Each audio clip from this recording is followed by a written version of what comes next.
et en quoi notre sécurité est en jeu.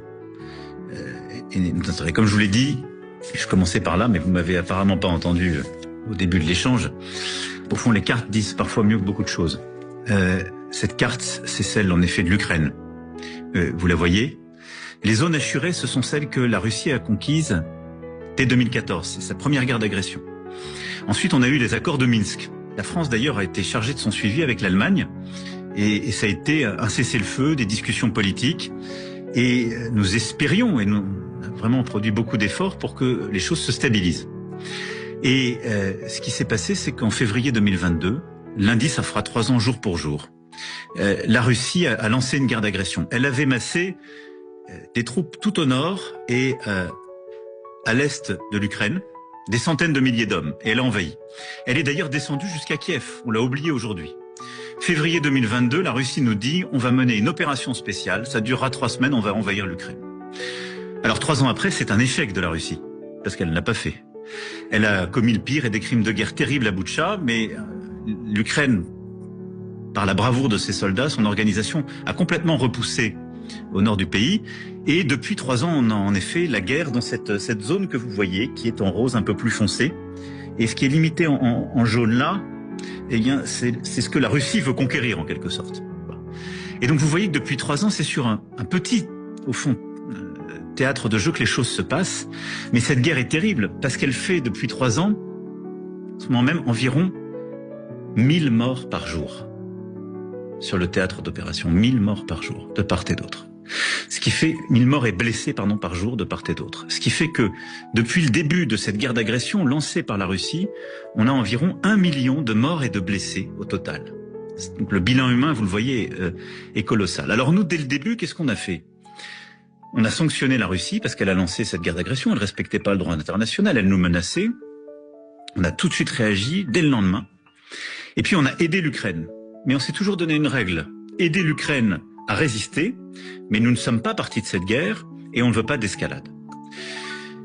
Depuis 3 ans, cette situation est là. L'Ukraine a formidablement résisté, mais la situation est évidemment très préoccupante. Quel est notre objectif ? Une paix durable et solide. Une paix parce que vous le voyez bien, ça ne peut pas durer. Et en quelque sorte, l'Ukraine ne peut pas reconquérir par la voie militaire ses territoires. Et la Russie ne peut pas, par une voie militaire, aller beaucoup plus loin. Et le bilan humain est énorme. Et donc nous, notre objectif, c'est d'avoir la paix, mais une paix durable, c'est-à-dire une paix qui permet à l'Ukraine d'être stable, d'avoir des garanties de sécurité, d'avoir le droit international qui est reconnu, une paix qui soit négociée par les Ukrainiens. Et comme on le voudrait pour nous-mêmes si ça nous arrivait, un plan de reconstruction, etc., etc. En même temps que la Russie a fait tout cela, elle s'est réarmée. Plutôt, elle a accru son armement. Et ça, c'est quelque chose qui s'est accéléré dans les dernières années. Elle a produit un effort de guerre considérable, ce qui fait que la Russie aujourd'hui, elle investit dans la production des armements 10% de son produit intérieur brut. Nous, en France, c'est 2%. Et on a quasiment doublé notre budget depuis que je suis là. Donc vous voyez l'effort qui est produit. C'est beaucoup plus que tous les autres pays. Et c'est à nos frontières, aux portes de l'Europe. Donc c'est une menace en soi. Et la Russie, pour vous donner là aussi quelques chiffres, mais elle a des capacités aujourd'hui qui se sont développées et qui sont considérables. Je vous mets là des chiffres du ministère des Armées, mais je peux vous les dire. C'est 1 300 000 hommes, 8 000 blindés, 1 200 avions de combat, 900 hélicoptères. Et elle continue de produire. Ce qui fait qu'au-delà du théâtre ukrainien, la Russie est une menace pour les Européens si elle continue à être aussi prédatrice. Et en fait, elle l'est. Parce que ces dernières années se sont multipliés les assassinats d'opposants politiques, les actes terroristes sur le sol européen, chez les Britanniques par exemple, des menaces qu'on appelle hybrides, c'est-à-dire pousser des migrants à la frontière pour déstabiliser un pays, ce qui a été fait ces derniers mois encore à la frontière avec la Pologne, des attaques cyber massives à peu près partout en Europe, des manipulations d'élections comme en Roumanie. Et puis la Russie, elle a changé de posture ces dernières années parce qu'elle a accru sa menace à notre égard. Je vais vous donner 2 choses très simples qui ont été impensables il y a même 3-4 ans. Elle a décidé ces derniers mois, sur le front ukrainien, d'impliquer plusieurs milliers de soldats nord-coréens.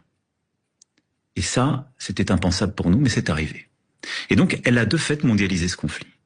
Et puis autre chose, elle a accru sa coopération avec l'Iran, parce que l'Iran lui a donné des drones, des instruments pour se battre qu'on voit sur le théâtre ukrainien.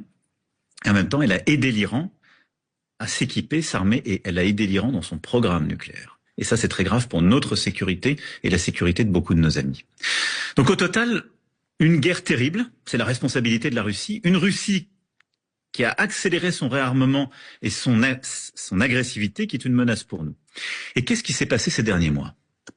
Notre premier allié, plus puissant de notre alliance, qui est l'organisation transatlantique Nord, l'OTAN, a dit pendant sa campagne, c'est ce qu'a fait le président Trump, cette guerre est terrible, elle est ridicule, je vais la régler en 24 heures. Et donc la crainte de tous à ce moment-là, ça a été de dire, c'est la régler en 24 heures, si c'est abandonner l'Ukraine, c'est terrible pour nous. Pourquoi?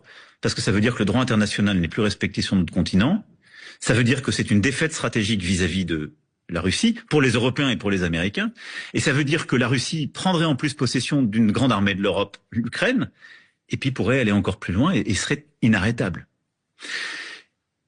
Qu'est-ce qu'on a fait? On a essayé d'agir diplomatiquement.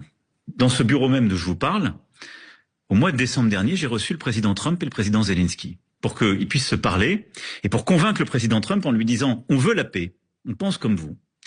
Mais cette paix, en fait, il faut qu'elle soit durable et qu'elle prenne en compte donc les intérêts des Ukrainiens et des Européens, parce que nous sommes vos alliés, parce que vous pouvez pas être faible à l'égard de la Russie. » On a beaucoup travaillé entre Européens, entre alliés, avec aussi le Canada, la Norvège, l'Islande et plusieurs autres. Et on a essayé justement comme ça de bâtir des propositions. Il y a eu une accélération ces dernières semaines.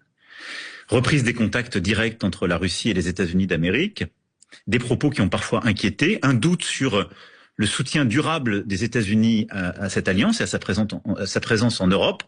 Tout ça a beaucoup inquiété les Européens et a créé du trouble, il faut bien le dire.